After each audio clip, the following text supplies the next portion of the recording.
Hello po mga kagandang buhay! Welcome back to my channel, Sol's Gandang Buhay.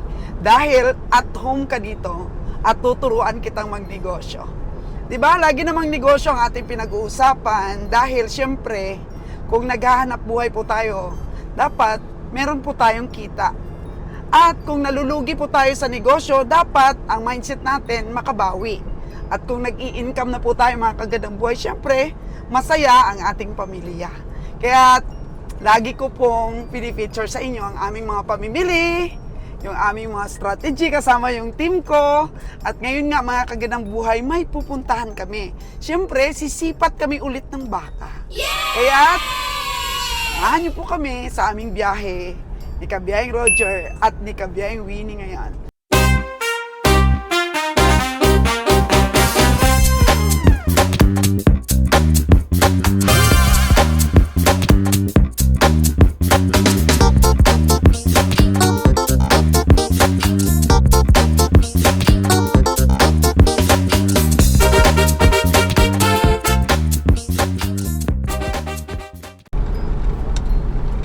Hello, Kabiyahing Roger.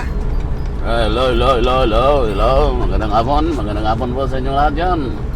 Yan, mga subscriber ng Madam Souls, subscriber ng Kabiyahing Roger, magandang hapon sa inyo. Saan ba tayo pupunta, Kabiyahing Winnie?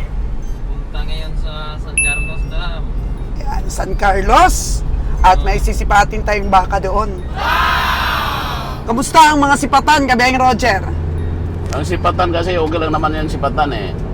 Kasi marami tayong mga commentators ngayon na talagang nagsasabi na mababa daw yung ating tawaran.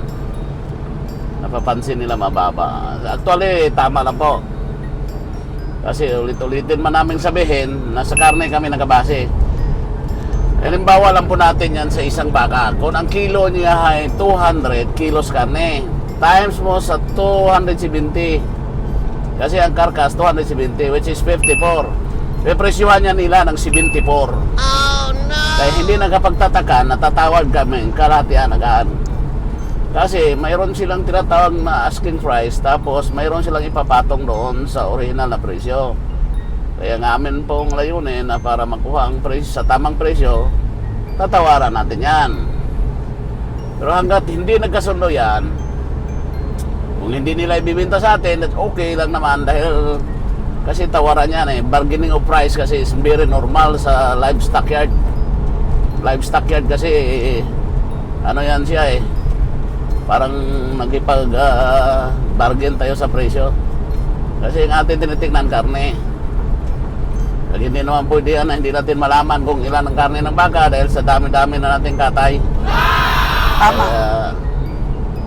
Yung sinasabi nilang mura tayo mamili, ibabase po sa karne. Kasi gaano man yung kalaki ang baka, pagpayat, tapos walang panabalos, kukunti po ang karne niyan. Yan po mga kagandang buhay. Kasi maraming feedbacks yung naibigay sa atin dahil dati, maaga pa lang sa stockyard, harvest mo na yung mga natitipuan mong mga hayop. Pero ngayon daw parang sobrang bagal ka na daw bumili. Na parang gumaya ka na daw kay Kabiyahing Winnie. Ano ba Kabiyahing Winnie? Na-impluwensyahan mo si Kabiyahing Roger sa sipat ng sipat at ikot ng ikot? Adjust na kayo. Sige magka. Kasi ang dahilan yan, na bakit tayo bumagal, dahil marami tayong mga kaibigan na sa tagal natin napupunta sa stockyard, marami na tayong mga kaibigang namimili rin. Kasi napag-usapan, siyempre nag-uusap. Yes. Ano sa pag-uusap na huwag naman masyadong agresibo sa pamimili para lahat po ng mga komprador, pati makinabang. mga hinti, makinabang. Kasi give and take kasi yan eh. Para sa akin, hindi ko hahabulin yung hindi pa ako babiyahe. Kung hindi na pa ako bumabiyahe, halimbawa, hindi ko pa schedule ang biyahe, pwede namang hindi ko mamili. Pwede namang tatawad ako, tapos mamili lang dalawa. Kasi pag mayroon namang komprador na sabihin nilang babiyahe sila ang pagbigyan natin dahil babiyahe kasi sila eh. Para kumita rin pareho, para kumita rin sila. So unity ng ano na, mga komprador yung pinag-uusapan natin dito. Ako nag-consider ko kasi yung iba kong kasamang komprador. Kasi sa medyo tumagal na tayo, may mga banding man kasi yung mga komprador. Parang nagkakilala na, tapos Nagkakaalaman na ng mga lugi at mga nagkakaalaman kita. na ng mga totoong mga hinanaing namin. Eh bakit ba namin bilisan mamili? Samantalang wala rin resulta maganda.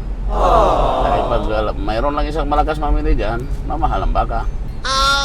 Kagaya, ikaw nagpamahal dati. Hindi naman dapat babaratin eh. Ilapat Tama lang naman. po sa presyo na mayroong panggastos kasi yung mga bihero ngayon, pamasahe na lang tagang inaabol. Lahat sila may mga backloading na rin.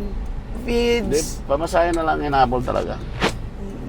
Nakapamasahe lang, okay na. So yan na po ang resulta ng pagkakaibigan, unity na ng mga komprador. Kasi dati pa man nag-comment yung ating mga viewers, dapat madam, may unity yung mga komprador dyan. Hindi naman yan mangyaring magkaroon ng unity kasi kaya nga kompetensya. Pero sa akin lang naman, pag hindi ko pa tayo magbiyahe, hindi talaga ako mamili ng marami. Kasi kung sino yung magbabiyahe ngayon, sila ang bibili marami. Pero kung wala talagang aggressive na komprador, na hindi paligsahan sa presyo, yan din ang napansin ko kami. Kasi yung... Pag kumakalma din sila eh. Kami nga, kahit sa totoo lang po, hindi po, ako, ewan ko lang kung maniwala kayo, hindi. Kahit nga sobrang kalma namin, mayroon pa rin laglag eh. Laglag ba yung mga kalabaw natin na binili, Kabiyang Winnie? Hindi naman ito lang. Magkano yung nun? Magkano yung recovery? Siguro yung nagkapasahe na. Yes, mga kagandang buhay, nakapamasahe po. Yeah! Diba? Happy na tayo, Kabiyang Roger, no, sa outcome ng ating pamimili. Ano po natin yan, sa mga nagsasabi kasi dyan, sa mga kaibigan natin dyan, na gusto rin magnegosyo. Ang livestock kasi risky talaga. Risky siya. Dahil bakit? Kasi naglulos kasi siya. Naglulos sweat siya. Sa biyahe. Dahil sa biyahe. Kasi Malayo kasi. malayo at saka iba yung hindi sila makakain ng masyado. Hindi sila makakain mabuti. Kaya nga, yung ibang mga kaibigan natin, hindi na tumatama sa tingin. Kasi, Tama. titingnan mo namang 200 kilos karne. Pagdating sa Manila, 180 na lang, 175. Kasi habang binibili natin, Tapos kondisyon na yung- kondisyon ng hayop. Tapos yung iba, magaling magsalita. Pero try po ninyong subukan.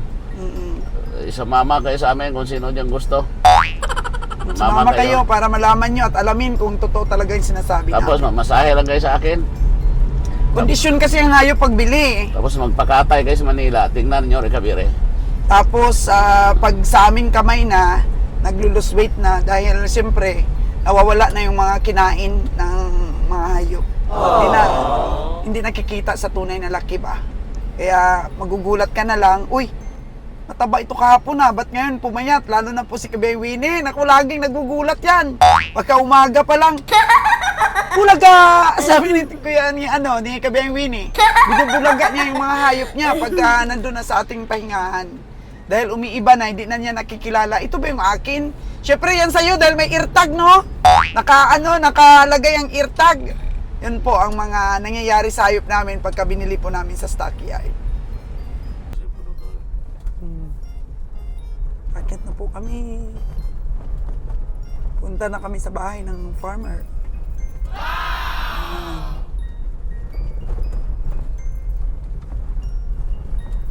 Saan ka mang sulok? Pupuntahan ka ng Team Kabiyahe. Para masipat ang baka mo. Pinupunta ko lang ito dahil dati pa ito. Pero minsan lang ako pupunta sa mga sipat-sipat. Kasi hindi ko galing pupunta sa mga sipat-sipat niya. Kailangan eh. Napuntahan ka sa bahay ng mga farmers para sipatin yung mga baka nila.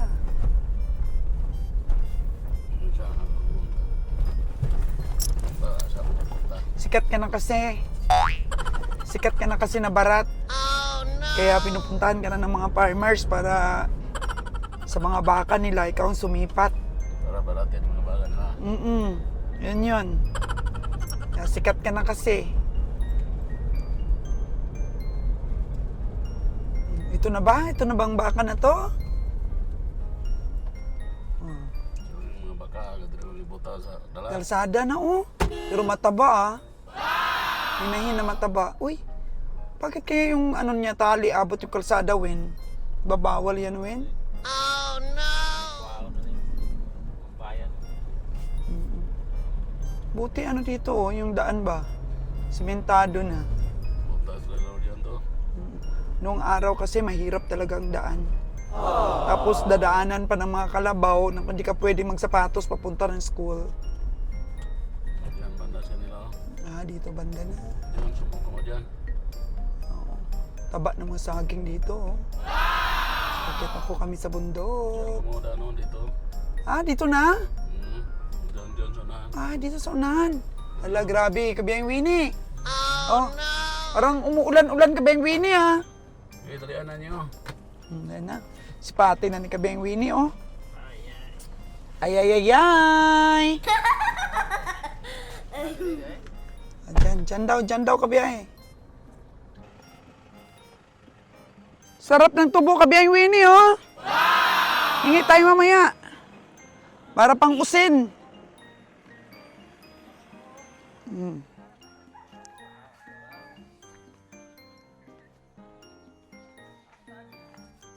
Hello, Nanay! Magandang buhay!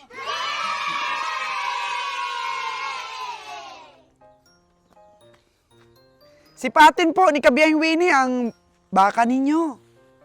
Yes. Yes daw, sabi ni Nanay.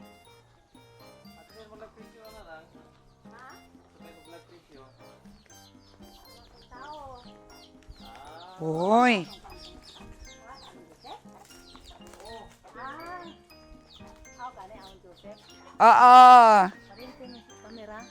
Parinti ka ng driver ko, si Joseph.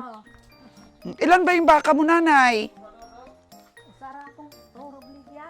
Isa lang na toro. Meron na siya mga buntis. So yung isang toro, yung napibenta ni Nanay. Natin. Ibaba po tayo dito, mga kagandang buhay. Buti na lang at wala pong ulan, di po maputik. Marami ka bang alagang baka, Nay? Ito daw. Ito daw ng alaga ng farmers. Wow! Puting-puti. Hindi mo binibenta itong maliit mo? Hindi mo binibenta yan, oh? Babae kasi, no? Babae, tsaka ang ganda ng katawan, oh.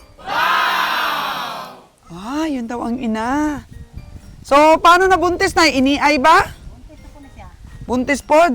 Bangod niya. Oo. Pero saan kayo kumuha ng similya? Sa EI? EI? Dili. Imuha po niya baka? Ang nagkasta po. So ito,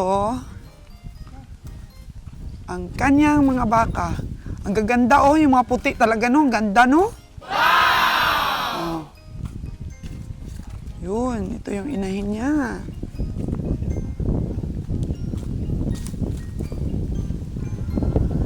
Butis po dito, Nay? Butis ito? Buntis. Kani ina ni ato. Kato niya anak. Puro nabdos.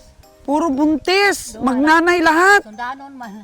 Anak-anak naman ka. 5. 5 times na nanganak.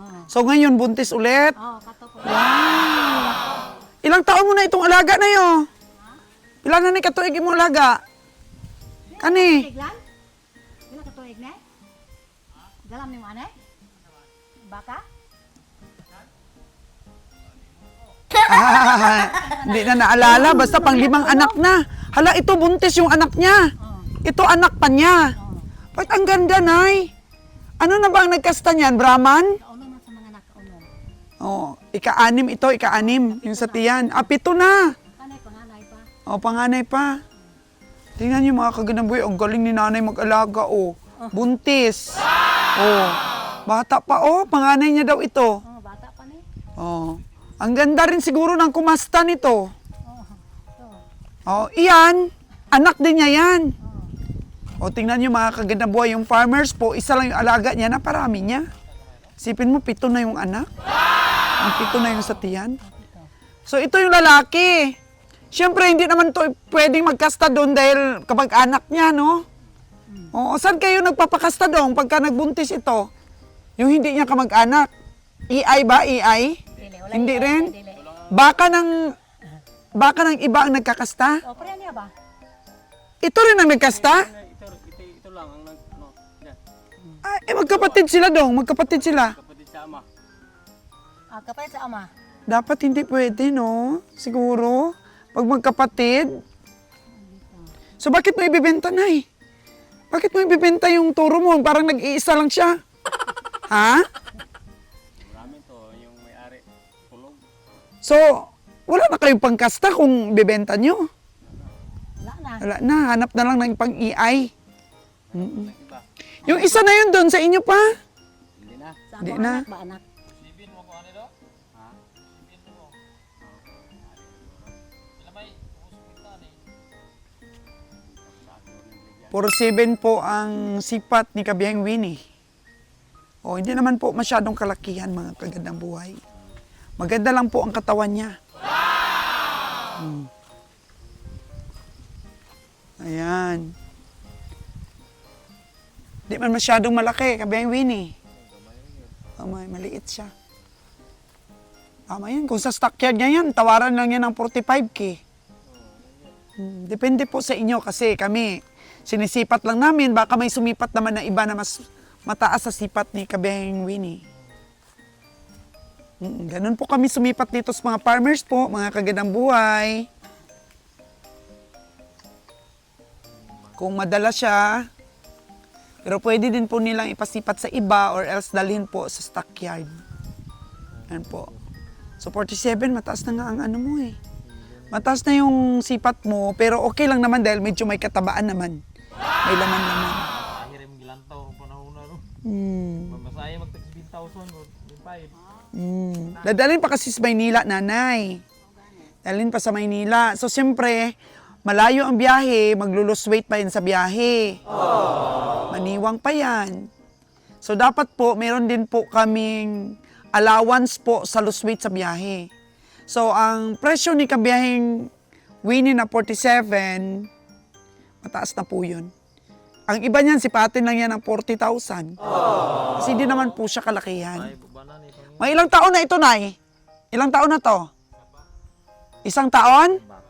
May magdalawa na.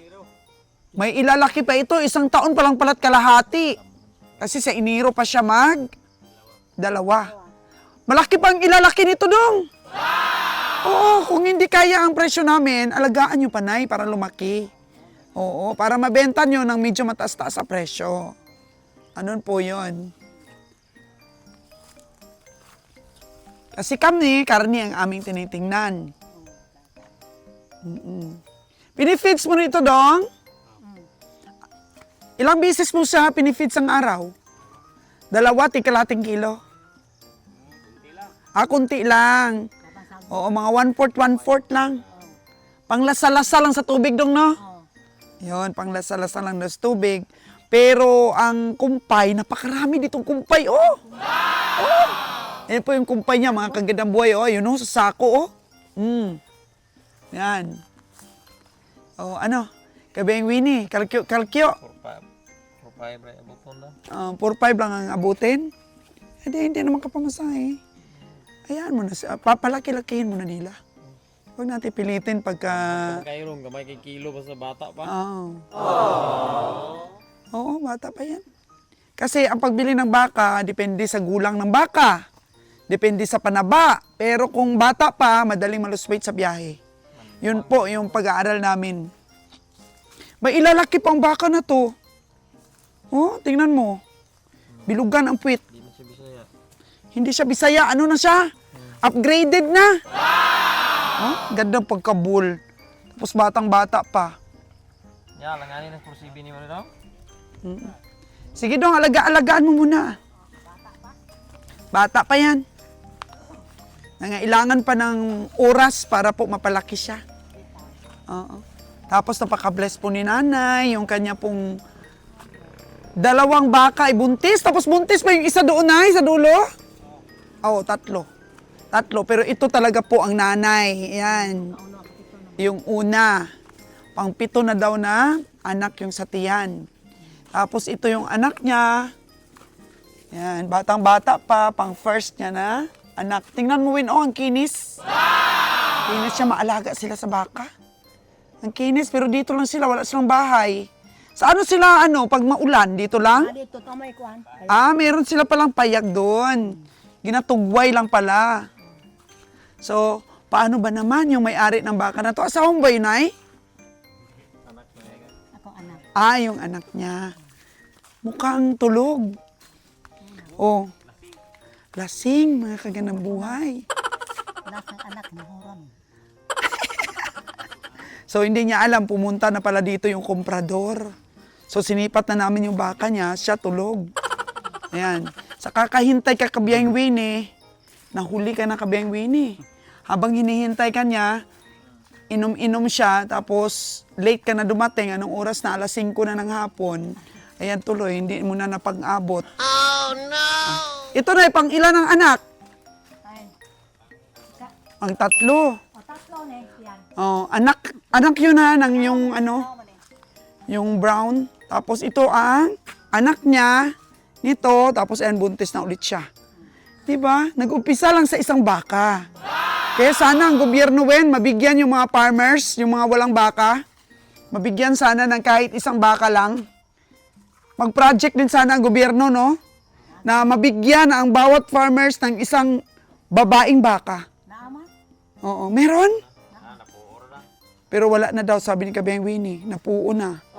Pero dati, nagbibigay. Yung isa mo ba na yun, nanay, bigay ng gobyerno? Ha?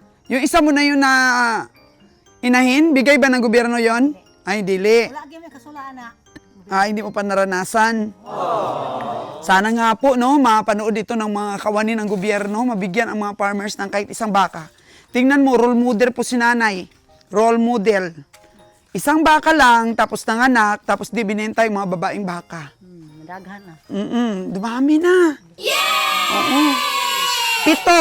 7 yung anak niya, pang-7 yung sa tiyan na yun. Nakabinta na kayo, Nay? Ate, daghan na. Marami na kasi 7 tapos 3 lang yung natira niya. So, ibig sabihin, 3 din ang nabenta niya. Sa tiyan pa kasi yung isa. May manghon dumutong puti, may manghon dumato. Itong sa adlaw, batidos, bagong lutas. Oo. May manghon to. Wow, may kapatid din daw yun. Oh. Batidos pa. Kasi yung anak niya, umanak, puro babae yung anak niya, no? Alabang dito bae, gusto babae. Sunod babae, kaya Masanay gyud. dumadami talaga pagka babae. Ayun na yung aming sasakyan. Naghihintay si Kabiyang Roger. At yun po ang pagsipat natin dito sa farmer. Alagaan pa nila kasi sa January pa daw mag 2 years. Mula nung pinanganak.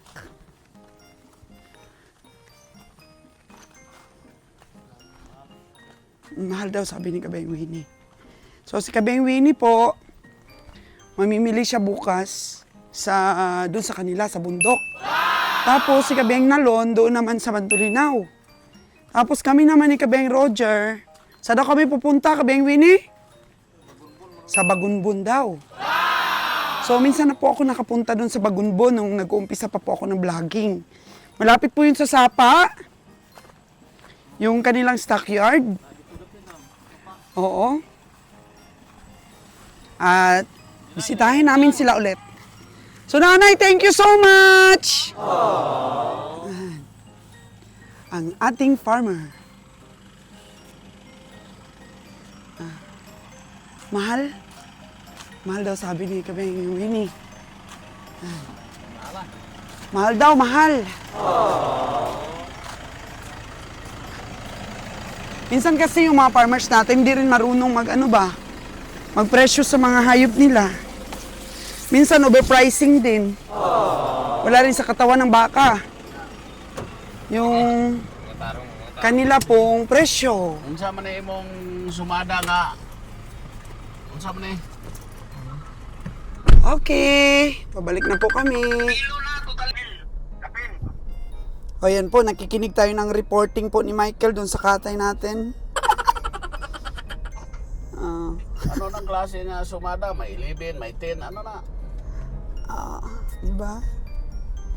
Kikinig May tayo libre, may ng sumada Siya lagi, no? ni Michael doon Ang sa pila ka- katay. Pila ka bilog na koron? Katay. Di ba? May 11, may 10. Parang hindi mo na maintindihan ka, Beng Roger, yung recovery ng katay mo, ah. Bayaan mo na ang katay na yan. Mga recovery na yan. Ang babalag natin live. So, nagre-report po si Michael ng resulta ng katay natin sa Mga point-point Cavite. pa Kasi yung mga point-point, hindi na kasali yan, eh. Kaya, ang isang baka, 4 na patong yan. 2 balikat, 2 paa. So, 4 na hati lang. Saan po tayo pag nangwakal doon? 5 ramang katay ron. So, 5 ang katay nating baka ngayon. Ang kalabaw ilan? Sumasuma man niya.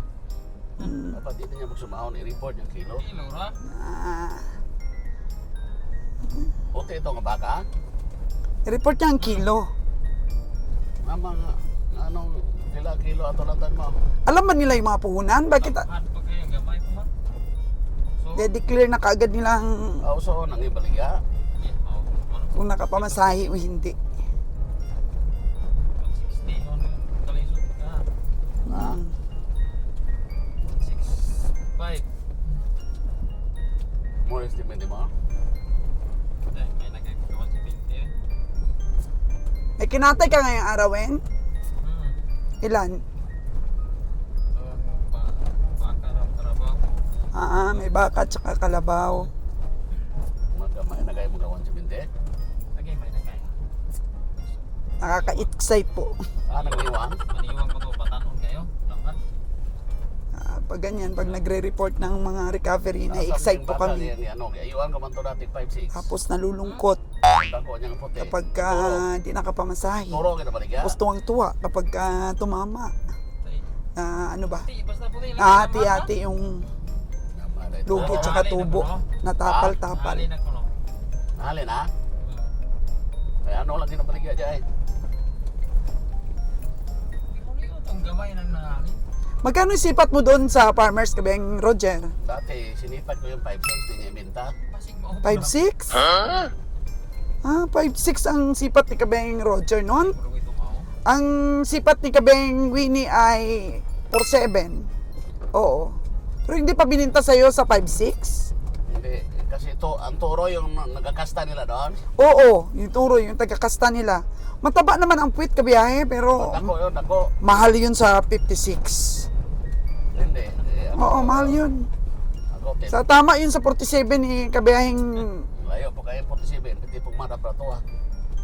Muna mo itong Winnie. ilang taon, mo itong ilang taon ko dati, siyempre tambok na dati, ng ano, may panaba ang baka. may panaba ang baka, pero sobra naman yung 5'6" na yun, yung sumada mo dun. Sobra yun. Bata pa yun. 1 year and a half pa lang ang edad. O paano nag 5'6" na yung ano nun, presyo? 1 year and a half. Ang nag-aalaga po ang nagsabi. Yung turo? Oo, 1 year and a half pa lang yun. Kita namin ni Kabeng Winnie, hindi naman masyadong malaki. Baka iba yung nasipat mo. Hindi siguro mao, nahalin na. Di ba sabi niya kanina may nabenta na siya, Wen? Gamay mo to biyo niya lang. Nahalin ako ng 22 sa Okay. So baka hindi yun kasi mataba naman yun, Kabeng Roger, pero hindi masyadong 1 year and a malaki. half lang, hindi nangangasta. Mas malaki noon yung baka na yan. Oh, mas malaki siguro doon. Kaya sabi ni Kabiyahing Winnie, hindi pwedeng ganun. Pinagtayo ninyo, pinalakad. Basta turo, wala namang 1 and a half na turo. Eh sabi niya, magto 2 years pa lang daw sa January eh. Oh, hindi siya, hindi yun. Yung nasipat namin. Pila daw talaga binta niya. Sus, mabulot tarong ko. Ano ka tagpilyo sa isintarang tumingin. Sa isinta daw. Eh, ang liit naman yun, Kabiyahe. Gamay. Ginapaw sa 50 ganito. Yan. Tama, dili man niya. Oo. Gusto ni Kabiyahing Winnie, bababa sa 50. 47 yun ang presyo ni Kabiyahing Winnie. Okay, dito na kami sa bahay. Yay! dito mga unggoy. Oh. At magpe-prepare na po kami para sa aming biyahe bukas. Dito na yung ating truck. Walang katao-tao dito. Walang katao-tao daw dahil nangumpay siguro. Silipin niya natin ang ating mga baka po. Malaki na kaya sila. Silipin nyo. Oo, silipin natin Kasi nagre-request si kabiyahing Jaden Alexander na sana ma-feature naman. May sakit. Si ano? Ah, may sakit ba? May sakit ba ngayon yung mga baka niya? Si Jordan daw may sakit.